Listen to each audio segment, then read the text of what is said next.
बिहार का केजरीवाल अगर कहेंगे तो बिहार का गांधी, बिहार का केजरीवाल, वो प्रशांत किशोर को कहा जाएगा, क्योंकि प्रशांत किशोर की लड़ाई भ्रष्टाचार के खिलाफ है, बिगड़ती व्यवस्था के खिलाफ है, बिगड़ती अपराध व्यवस्था के खिलाफ है, जितने भी अपराधी तबके के लोग हैं उनके खिलाफ है, बिहार में मेडिकल की सुविधा नहीं है उसके खिलाफ है। 20 साल बिहार की जनता दिया आपको, बिहार की जनता ने 20 साल दिया, आपने बिहार के लोगों को मजदूर बना दिया। ये इसकी लड़ाई है प्रशांत किशोर की। प्रशांत किशोर की लड़ाई बिहार के बच्चों के मुस्तकबिल के लिए है, चलती रहेगी। अब प्रशांत किशोर जी एक चीज और अनाउंस कर दिए हैं, एक चीज और बता देते हैं कि आने वाले 10 साल तक अपने जीवन का टोटल पैसा हम बिहार के लोगों के लिए खर्चा करेंगे, अब बिहार के लोगों के हित के लिए खर्चा करेंगे। प्रशांत किशोर जी का ये पूरा इंटरव्यू। प्रशांत किशोर जी बिहार के अंदर कुल कितने सीटों पे अपने कैंडिडेट उतारने वाली? प्रशांत किशोर जी का जितने भी सभा अगर आपने देखा होगा, जितने मेरे साथी देखे होंगे, उन तमाम लोगों को हम बता देना चाहते हैं कि प्रशांत किशोर जी 243 सीट पे अपने कैंडिडेट को खड़ा करने वाले हैं और तमाम विधानसभा के सीटों पे प्रशांत किशोर जी अपने कैंडिडेट को खड़ा करेंगे और जीत मिले या ना मिले बिहार की जनता तय करेगी, कोई पार्टी नहीं तय करेगा। अगर उनको विफलता भी मिलती है उनके लिए ये उपलब्धि होगा। प्रशांत किशोर जी के लिए अगर विफलता भी इस विधानसभा में मिलती है तो उनके लिए उपाधि होगा, एक सर्टिफिकेट होगा, एक तमगा होगा सर, कि बिहार के लोगों के लिए आपने हजारों करोड़ रुपया जो खर्च किया उसका ये सर्टिफिकेट है। आज नहीं तो कल समझेंगे और जरूर समझेंगे, क्योंकि बिहार के विकास में प्रशांत किशोर जी पूरे एकदम अपने दम खम आप अपने पूरे जिंदगी की कमाई अपना पूरी व्यवस्था लगा चुके हैं। पूरे बिहार देखा है ना, पूरे जिस हिसाब से उन्होंने गांव गांव डोर टू डोर जाकर पैदल उन्होंने जो पद यात्रा किया, पूरे एकदम पूरे वीआईपी तरीके से लोगों को एकदम जोड़ा। और एक चीज सबसे बड़ी बात है कि आप एक चीज को नोट कर लेंगे, इस 30 साल में 3 सालों में जनसुराज का जिस हिसाब से विकास हुआ है, जनसुराज का जिस हिसाब से लोग डोर टू डोर जानने लगे हैं, कोई पार्टी 30 साल में नहीं कर पाएगी, 30 साल में नहीं कर पाएगी। हाँ, ये बात करी आपने कि प्रशांत किशोर जी ने जितने कम समय में बिहार के लोगों तक खुद को पहुंचाया है, जन जन तक अपनी आवाजों को पहुंचाने में वो सक्षम रहे हैं, तो उनकी जो स्ट्रेटजी है, उनका जो योजनाबद्ध कार्य करना, ये बिहार के लोगों को काफी प्रभावित कर रही है। फिलहाल बिहार के अंदर 2025 के इलेक्शन में 243 सीटों पे यहाँ पे अपने कैंडिडेट वो उतारने वाली है। तो आप क्या सोचते हैं कि कितने सीटें वो जीत सकते हैं प्रशांत किशोर जी 2025? प्रशांत किशोर जी इस विधानसभा इलेक्शन में कितना सीट जीत रहे हैं ये बिहार की जनता तय करेगी, बिहार के लोग तय करेंगे कि प्रशांत किशोर जी को कितना सीट दे करके विधानसभा भेज रहे हैं, ये बिहार की जनता तय करेगी। हम नहीं तय करने वाले हैं, क्योंकि बिहार की जनता ने मन बना लिया है, बिहार के लोगों ने एक मन बना लिया है कि अब की बार जनसुराज की सरकार, अब की बार जनसुराज की सरकार बिहार की जनता ने तय कर लिया है और पूरी तरीके से मन बना लिया है कि इस विधानसभा इलेक्शन में जनसुराज को विधानसभा भेजना है और बिहार को अग्रिम राज्य बनाना है। बिहार को लेबर एस्टेट का जो तमगा मिला हुआ है इसको हटाना है। बिहार में लोग बाहर से आकर के यहाँ कमाई करें, बिहार के लोग मजदूर बन करके जो जाते हैं, तमिलनाडु जाते हैं, आंध्रा जाते हैं, हैदराबाद जाते हैं, दूसरे स्टेटों जाते हैं, वो स्टेट जाना बंद करे, बिहार में उद्योग स्थापित हो। इसलिए प्रशांत किशोर जी को इस विधानसभा इलेक्शन में तमाम बिहार के लोग वोट करने वाले हैं और सरकार में भेजने वाले। तो आप श्रोताओं और दर्शकों से मैं एक सवाल करके रुखसत होना चाहूंगा कि आप क्या सोचते हैं कि प्रशांत किशोर जी बिहार के अंदर 2025 में कुल कितने सीटें ला सकते हैं? आप अपने राय को कमेंट्स में जरूर डालिएगा। और एक सवाल और है कि इस 2025 में जब इलेक्शन का समापन हो जाएगा तो मुख्यमंत्री के रूप में आप किसको देखना चाहेंगे? और आपको क्या लगता है कि अभी 2025 में इलेक्शन होगा, इसमें कौन मुख्यमंत्री बनेंगे? तो एक और सवाल यह है कि बिहार के अंदर जो राजनीतिक दल हैं उनका आरोप प्रशांत किशोर पे लगता यह है कि प्रशांत किशोर जी बीजेपी की बी टीम है ना? तो इस पर आप क्या सोचते हैं? देखिए, प्रशांत किशोर जी बीजेपी का ना बी टीम है, ना सी टीम है, ना डी टीम है। इसी तरह ओवैसी साहब पे भी लगा था। प्रशांत किशोर, जिस हिसाब से आज प्रशांत किशोर जी को बोला जाता है कि बीजेपी का बी टीम है, इसी प्रकार 2020 वाले में, 2015 वाले में ओवैसी साहब को भी बोला गया था कि बीजेपी का बी टीम है। पर इस बार तो सर्टिफिकेट मिलना गया जी उनको पता तो चलना गया, पूरे बिहार को पता चल गया कि जब ओवैसी साहब महागठबंधन के बोले शामिल करने के लिए नहीं किया। इसी प्रकार बीजेपी का बी टीम प्रशांत किशोर जी नहीं है। उनको आरोप लगता है, राजनीतिक तौर पर लगता है तो लगने दीजिए, पर बिहार के जनता के लिए उन्होंने एक आवाज बुलंद किया है। बिहार के जनता में उन्होंने एक अलग पहचान बनाई है, एक अलग पकड़ है और कंपटीशन पैदा किया है। ये बिहार की जनता के लिए सबसे बेहतर बात है, सबसे अच्छी बात है। तो बिहार में ज्यादातर देखा जाए तो जो इंडिया गठबंधन के लोग हैं, प्रशांत किशोर जी और ओवैसी साहब, दोनों पे ये एलिगेशन लगता है कि दोनों बीजेपी की बी टीम है और दोनों दलों पे न ईडी न सीबीआई किसी भी प्रकार का कोई मामला नहीं कर रही है बीजेपी।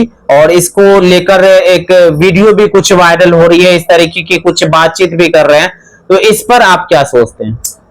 देखिए, रहे प्रशांत किशोर जी पे ईडी और सीबीआई की कार्रवाई क्यों नहीं होती है? इतना बड़े पैमाने पर उनका खर्च होता है, इतना व्यवस्था है, सारे व्यवस्था लाओ लश्कर के साथ वो चलते हैं और कहीं न कहीं बिहार को बेहतर बनाने के लिए इस व्यवस्था की आवश्यकता भी है। इस आवश्यकता को अगर देखेंगे तो कहीं न कहीं प्रशांत किशोर जी पे जितना भी अभी फंडिंग है, जितना भी उनका पैसा आता है, सब तो लीगल तरीके से आता है। वो अपने विचारों को बेचते हैं, वो अपने किसी को सलाह देते हैं तो उससे वो फी लेते हैं, पैसा लेते हैं, तो बाय अकाउंट होता है, बाय चेक होता है, तो वो सरकार की नजर में है, पूरे डाटा सरकार के नजर में है, पूरे जितना भी उनका लेन देन है सारा इनकम टैक्स के दायरे में है। वो जितना भी पैसा कमाते हैं उनका वो टैक्स डालते हैं। टैक्स डालने के बाद जो भी पैसा बचता है तब वो जाकर के पार्टी फंड में देते हैं, तब उनकी पे जनसुराज का जो व्यवस्था है वो चलता है। तो कहीं भी अगर फॉल्ट आएगा तो मोदी जी के पास तो सारा चाबी है, उनके पास ईडी है, उनके पास सीबीआई है, वो तुरंत लगा कर चेक करा लेंगे। तो इतने दावे के साथ, इतनी निष्पक्षता के साथ अगर कोई व्यक्ति अगर बिहार को आगे बढ़ाने के लिए काम करता है तो सराहनीय करनी चाहिए, उनकी तारीफ करनी चाहिए कि भाई साहब इतना अरबों खरबों रुपया उन्होंने अपने जीवन में कमाया, सरकार को टैक्स भी दिया और बिहार के लोगों के लिए उन्होंने अगर काम कर रहा है और बिहार को आगे बढ़ाने के लिए अगर काम कर रहा है तो बिहार का लोग की मूर्खता न है, उनके साथ नहीं जाते हैं लोग, उनके साथ जाना चाहिए और इनकी तारीफ करनी चाहिए और कहीं न कहीं बिहार को आगे बढ़ाने में मदद करनी चाहिए। 2025 के विधानसभा इलेक्शन में मुख्यमंत्री वही बनेगा जो बिहार का बेसिक मुद्दा है, शिक्षा, स्वास्थ्य और रोजगार, उस पर आने वाले कल में काम करेगा, वो बिहार का अगला मुख्यमंत्री बनेगा। हम इस वीडियो के माध्यम से जितने भी मेरे साथी देख रहे हैं उन तमाम को हम कह देना चाहते हैं कि भाई मेरे, आप अपने बच्चों के लिए वोट दीजिए और अपने बच्चों के मुस्तकबिल के लिए वोट दीजिए। आप जब बीमार होते हैं तो आपका इलाज इसी बिहार में हो, न कि दिल्ली जाना पड़े, इस चीज के लिए वोट दीजिए और बिहार के वैसे लोगों को मुख्यमंत्री बनाइए जो आपके लिए काम करे, न कि चोर उचक्का बेईमान को आप मुख्यमंत्री मत बनाइए जिससे बिहार के पैसा लूट करके, बिहार का पैसा लूट करके दूसरे राज्य में इन्वेस्ट करे। और आपको मजदूर बना दिया है, जिस हिसाब से इस मजदूर का तमगा को हटाइए और बिहार को एक बेहतर राज्य बनाइए, इसके लिए वोट कीजिए। इसीलिए हम आप तमाम लोगों से हाथ जोड़ करके विनती करते हैं कि आप तमाम लोग अपने बच्चों की मुस्तकबिल के लिए वोट कीजिए और बिहार को आगे बढ़ाने के लिए वोट कीजिए। इसी बातों के साथ जो एनडीए गठबंधन है वो दरअसल नीतीश कुमार के चेहरे पे बिहार में इलेक्शन लड़ रही है और नीतीश कुमार, कुछ लोगों का मानना है कि नीतीश कुमार अब मुख्यमंत्री बनने लायक नहीं है। हालांकि ये एनडीए की तरफ से किसी ने ये अनाउंसमेंट नहीं किया है, बल्कि ये चीजें आम लोगों के आपस में बातचीत वाली बात मैं बता रहा हूं। इसमें क्या सत्यता है क्या नहीं है वो नहीं मैं बता सकता, लेकिन अगर एनडीए फुल बहुमत लाती है 2025 में तो क्या मुख्यमंत्री के रूप में नीतीश कुमार ही कुर्सी पर रहेंगे या फिर बीजेपी अपने किसी कैंडिडेट को या कोई नए चेहरे को मुख्यमंत्री के रूप में कुर्सी देने वाली? विधानसभा इलेक्शन में, इस विधानसभा 2025 के इलेक्शन में अगर एनडीए को फुल बहुमत मिलता है तो एनडीए की सरकार की तरफ से जिस हिसाब से बीजेपी ने नीतीश कुमार को प्रमोट किया है मुख्यमंत्री के चेहरे के रूप में, ये बड़ा चाल है, ये एक बड़ी साजिश है मोदी जी की और अमित शाह जी की, एक बड़ी साजिश है। इस विधानसभा इलेक्शन में नीतीश कुमार के चेहरे पे हम लड़ेंगे और मुख्यमंत्री मेरा होगा पीछे के दरवाजे से। वो कैसे होगा, वो आगे आपको रिजल्ट के दिन मालूम चलेगा। अगर संजोग से दुर्भाग्य से अगर एनडीए की सरकार अगर बन जाती है बिहार में, तो बीजेपी का मुख्यमंत्री होगा, नीतीश कुमार बैकफुट पे होंगे और जदयू को तो उन्होंने खत्म कर ही दिया है, लास्ट स्टेज चल रहा है। इसके बाद जदयू का नाम वो निशान मिट जाएगा बिहार से, क्योंकि भाजपा के पीछे मोदी जी है और अमित शाह जी है, वो दोनों चाणक्य है राजनीति के।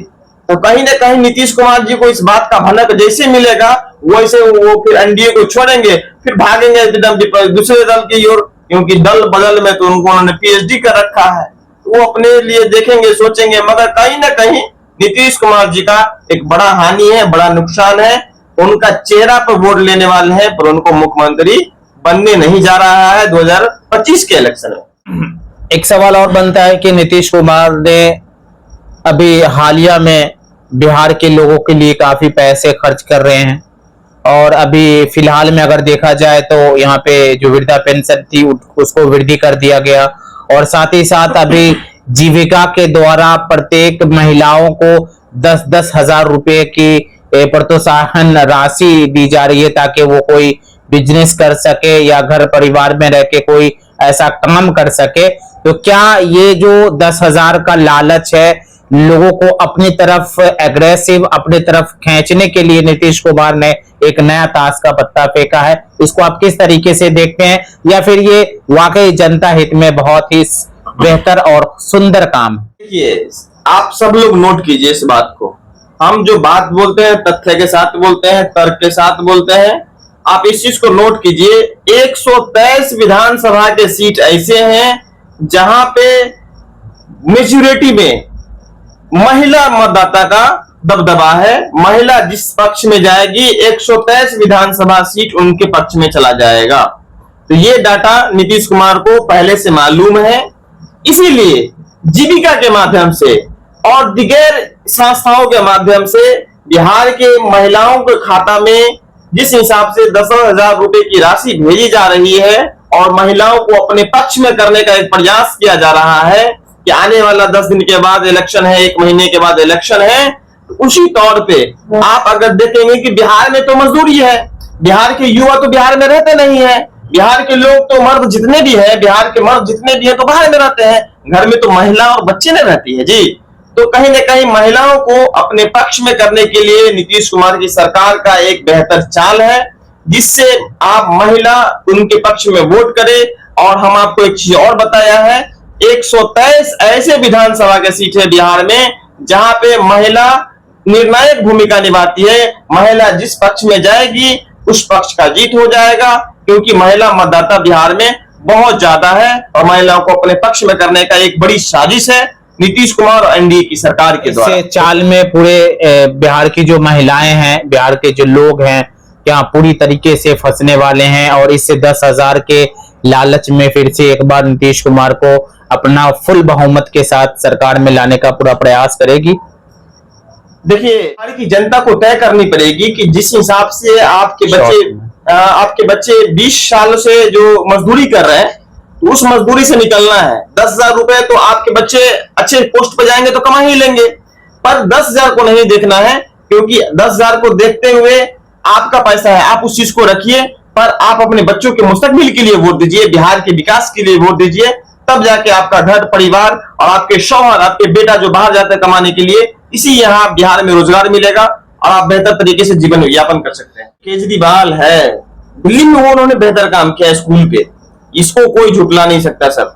दिल्ली में एजुकेशन सिस्टम को उन्होंने एकदम 5 स्टार बना दिया है, एकदम अलग लेवल पे ले गया है। वहां की शिक्षा व्यवस्था को देख लीजिए, वहां की टीचर्स की क्वालिटी को देख लीजिए, वो उन्होंने बेहतर काम किया, इसकी तारीफ हम करते हैं, पूरे इंडिया करता है, दिल्ली के लोग भी करते हैं।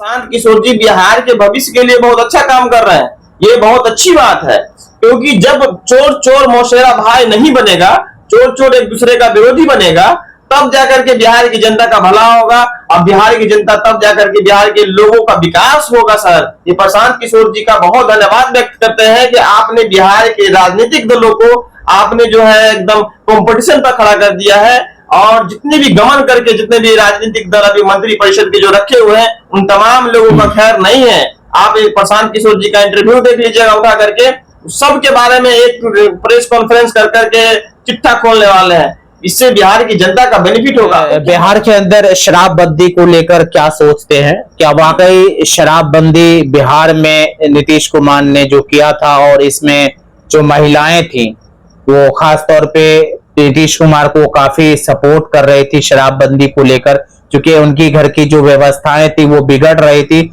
और जैसे नीतीश कुमार ने शराबबंदी करी उसके बाद महिलाओं का एक हिस्सा जो है बहुमत के साथ नीतीश कुमार के साथ जुड़ी थी।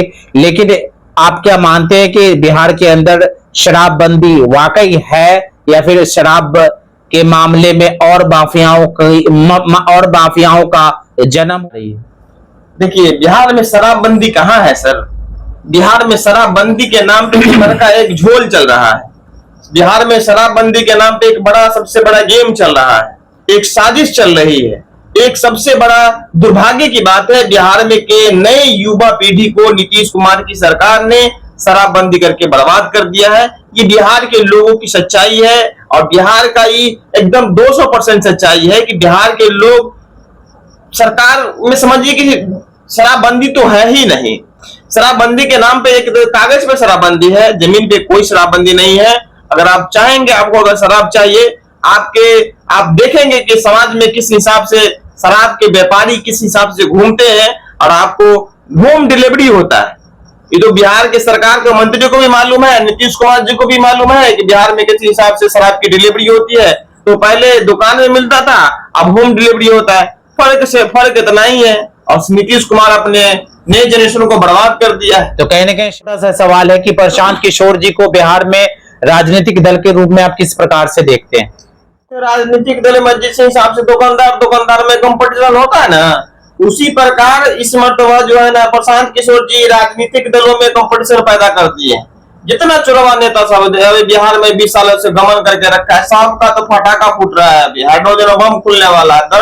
हर एक दिन एक नया कॉन्फ्रेंस में एक नई चीजों का उजागर किया जाता है। सर, हमारा कमाई है, हम लोगों ने टैक्स भरा है, पूरे बिहार के लोगों का पैसा है जिसको उन्होंने गमन कर करके दूसरे स्टेट में बिहार के लोगों को मजदूर बना दिया है। ये नीतीश कुमार की सरकार और उनके मंत्री की सच्चाई है सर। ये प्रशांत किशोर जी बहुत अच्छा काम कर रहे हैं, उनको ये काम कंटिन्यू करना चाहिए। और सवाल ये है कि बिहार के अंदर प्रशांत किशोर जी से कौन से राजनीतिक दल को सबसे ज्यादा प्रशांत किशोर से भय, डर या खतरा है कि उनकी सीटों को ये कम कर सकते हैं?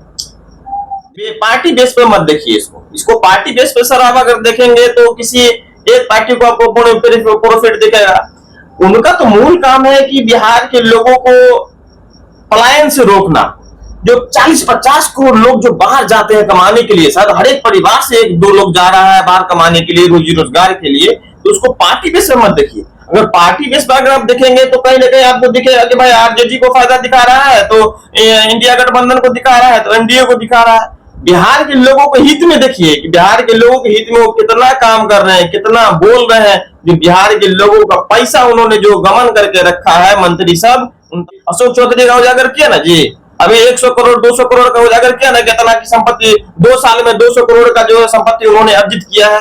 बड़ा आरोप ना है जी, वो तथ्य के साथ बोलते हैं, और तथ्य के साथ बोलते हैं, प्रमाण के साथ बोलते हैं, हवा हवाई में तो नहीं बोलते हैं। ये एक सबसे बड़ा आरोप है। नीतीश कुमार के मंत्री अशोक चौधरी को इसका जवाब देना चाहिए, क्योंकि बिहार का पैसा है, बिहार के लोगों का पैसा है। आपको अगर नीतीश कुमार ने मंत्री बनाया है, व्यक्तिगत रूप से नीतीश कुमार एक ईमानदार व्यक्ति है, बहुत अच्छे व्यक्ति है, बिहार के लिए उन्होंने अच्छा सोचा है, बिहार के लिए अच्छा काम किया है, पर उनके मंत्रियों में बहुत भ्रष्टाचार है। क्योंकि नीतीश कुमार आप इस चीजों के लिए योग्य नहीं है। आप किसी नए चेहरों को आना चाहिए बिहार के विकास के लिए। दिल्ली के केजरीवाल के रूप में बिहार के अंदर निखर कर सामने आने वाले हैं, या फिर उसी तरीके का छाप छोड़ने वाले हैं, इस पर आप क्या सोचते हैं? देखिए, नीतीश कुमार ने बिहार के जनता को गुमराह किया है, शराबबंदी हुई नहीं, दरअसल पहले से भी और ज्यादा लोगों तक मुहैया कराई जा रही है, लोगों के घर तक पहुंच रही है, जैसा कि आपका मानना है। और हालांकि मैं भी जब इधर उधर घूमता हूं तो महसूस करता हूं कि जो शराबबंदी के हालात के बाद जो शराब दारू लोगों के घर तक पहुंचनी शुरू हो गई है, इसमें कहीं न कहीं सरकार की काफी बहुत बड़ी विफलताएं हैं।